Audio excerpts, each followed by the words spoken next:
여러분 안녕하세요. 홍해걸입니다. 이 겨울이가 도무지 촬영에 협조하지 않네요. 요새 갈수록 도도해져서요.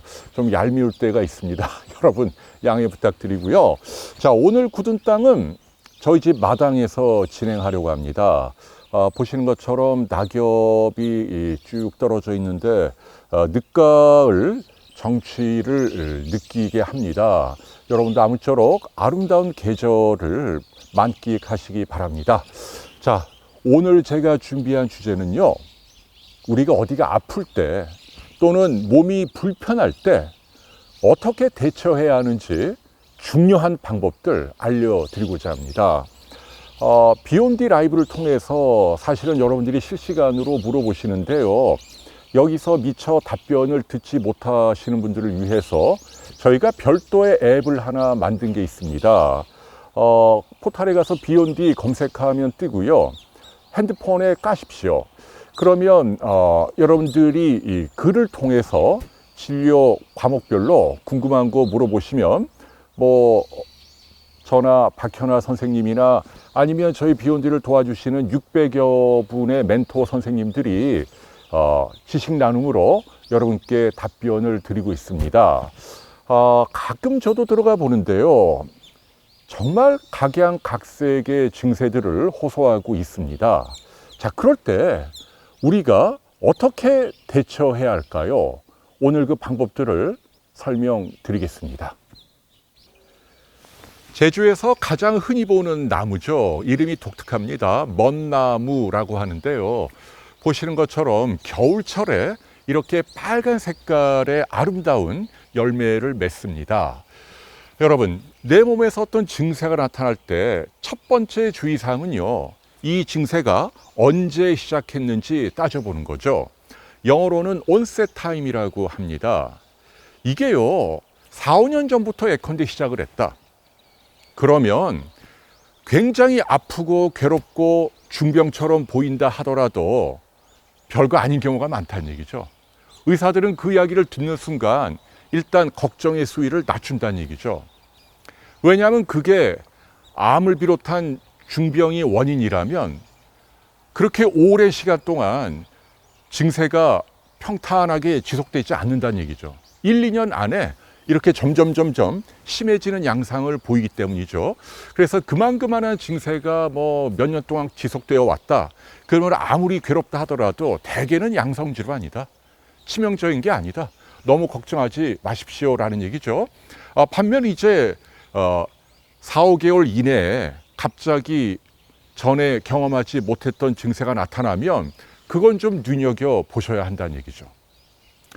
두 번째 눈여겨 보셔야 할 포인트는요, 이유가 있는가 살펴보는 거죠. 내가 어디가 괴로운데 이유를 짐작할 수 있으면 이것은 대개 예후가 좋은 질병입니다. 예를 들면 내가 굉장히 피곤하다. 그런데 내가 며칠 전에 과로했구나. 내가 며칠 전에 스트레스에 시달렸구나. 밤을 샜구나. 술을 많이 마셨구나. 이런 피로는 괜찮은 거죠. 아니면 내가 요새 체중이 빠지는데 내가 요새 다이어트를 하고 있지. 운동을 열심히 하고 있지. 그래서 살이 빠지는 거 괜찮다는 얘기입니다. 그런데 그게 아니고 특별한 이유가 없는데도 내가 괜히 몸이 아주 피곤하고 이게 휴식을 취해도 좋아지지 않고 내가 특별하게 먹는 걸 가리거나 운동을 열심히 하지 않았는데도 최근 몇 달 사이에 뭐 살이 1kg, 2kg 빠졌다. 이거는요, 암을 암시하는 굉장히 중요한 증세라는 얘기죠. 짐작할 수 없는 증세가 나타나는 게 위험한 겁니다. 기침도 마찬가지입니다. 기침을 하는데 밥을 많이 먹은 다음에 기침이 심해지더라. 아니면 차가운 바깥 공기를 들이마시면 기침이 발작적으로 심해지더라. 이렇게 뭔가 유발하는 요인이 있으면 이런 경우는 대개 뭐 천식 아니면 뭐 기관지 과민증이에요. 그런데 그런 거와 상관없이 계속 기침이 나고 점점 심해진다. 이거는 폐암을 비롯한 위중한 병이 숨어 있을 가능성이 높다는 얘기입니다. 따라서 이유가 없는, 이유를 짐작할 수 없는 증세가 나타날 때 여러분이 더 조심해야 합니다. 털머위라는 꽃입니다. 노란색이 정말 예쁘죠. 여러분, 세 번째 주의사항은요, 통증의 성질입니다. 그게 두 가지가 있거든요. 하나는 영어로 표현하면 샤프한, 그러니까 날카로운, 뭔가 이렇게 찌르거나 아니면 불에 타는 듯이 굉장히 그 격렬하게 아픈 게 있어요. 또 하나의 성질은 뭔가 이렇게 좀 둔탁하고 뭔가 이렇게 무거운 게 올려져 있고 꽉 누르는 듯한 좀 답답한, 영어로는 널 하다고 표현하는데요. 이렇게 두 가지 성질이 있는데요. 의학적으로는요, 후자가 더 위험할 수 있다는 얘기죠. 아프기로는 전자가 더 격렬합니다. 뭐 뜨겁게 찌르게 막 아프니까요. 근데 이런 경우는 대개 이제 외상, 뭐 어디에 부딪히거나 아니면 뭐 튀어나오거나 부러지거나 뭐 디스크 같은 경우죠. 아니면 골절 같은 경우, 아니면 무슨 균에 감염이 됐다라든지 급성 염증이 심할 때 격렬하게 아픕니다. 그런데 우리가 생명을 위협하는 질병, 예컨대 심근경색증, 가슴이 답답하고 쥐어짜듯 아프거든요. 여기를 칼로 찌르듯이 불에 타듯이 아프다. 이거는 위험한 심장병이 아니란 얘기입니다. 암도 마찬가지예요. 뭐 위암이다. 대개는요, 뭔가 이렇게 속이 답답한 소화불량 증세가 나타납니다. 상당히 둔탁한 불쾌함이죠. 칼로 찌르듯이 불에 타는 듯이 아프다. 이거는 뭐 위식도 역류나 궤양이라는 얘기죠. 따라서 이렇게 오히려 둔탁하고 덜한 그런 통증이 더 위험하다는 거 여러분 기억하시기 바랍니다. 넷째, 증세가 비전형적인지 따져보시기 바랍니다. 속된 말로 좀 괴상한 증세란 얘기죠. 교과서에 나오지 않는, 잘 들어보지 못한 증세가 나한테 나타나면 많은 분들이 걱정을 합니다. 와, 이거 내가 무슨 심각한 병이 아닌지. 예를 들면 저희 게시판에 보면 바닥에 눌리는 부위가 계속 신경 쓰인다는 분이 계세요. 앉으면 엉덩이가, 누우면 뭐 허벅지 부위가, 피부가 닿는데 그게 계속 괴롭다. 어떻게 해야 되느냐? 아무리 뭐 눕거나 자세를 바꿔도 여기저기 눌리는 데가 막 신호를 보내온다. 뭐 이렇게 얘기를 합니다.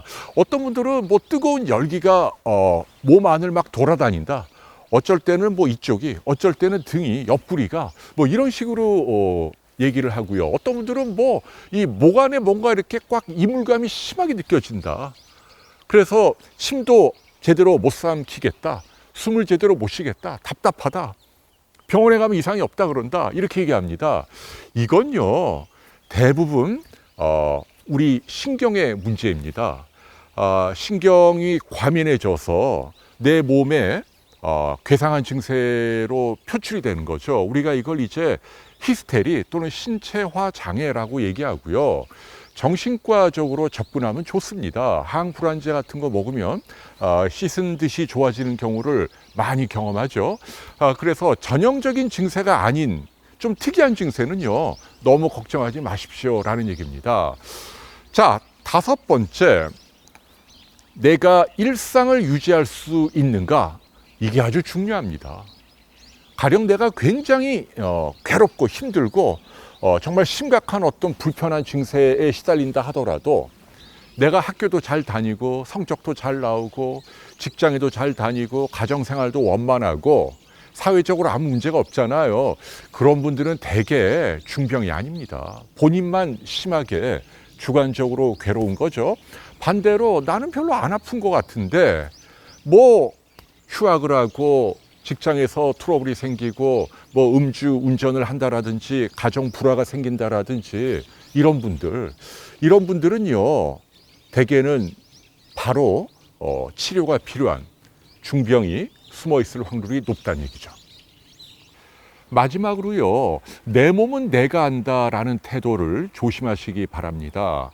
그러니까 증세가 나타날 때 자의적으로 자기 마음대로 해석을 하는 거죠. 이게 아주 위험할 수 있다는 얘기죠. 오히려 가까이 지내는 주변 사람들의 평가가 더 정확할 때가 있습니다. 예를 들어 치매 같은 경우요, 자기가 생각해서 나 요새 치매 같아, 깜빡깜빡해, 이상해 해서 병원에 가잖아요. 정상인 경우가 대부분입니다. 그런데 반대로 나 괜찮은데 왜 그래? 그러는데 주변의 가족들이 아빠 좀 이상해 요새 병원에 한번 꼭 가요. 이렇게 끌려서 오잖아요. 치매일 확률이 굉장히 높다는 얘기죠. 절대로 주관적으로 해석하지 마시기 바랍니다. 여러분, 이제 가을인데요. 오늘 굳은 땅 마무리하면서 여러분께 음악 한 곡 추천하면서 끝내드릴까 합니다. 앙드레 가뇽이라고 하는 프랑스 음악가가 작곡한 첫날처럼이라는 곡이 있습니다. 정말 심금을 울리는 가을 분위기에 딱 어울리는 굉장히 감동적인 선율입니다. 여러분께 강추합니다.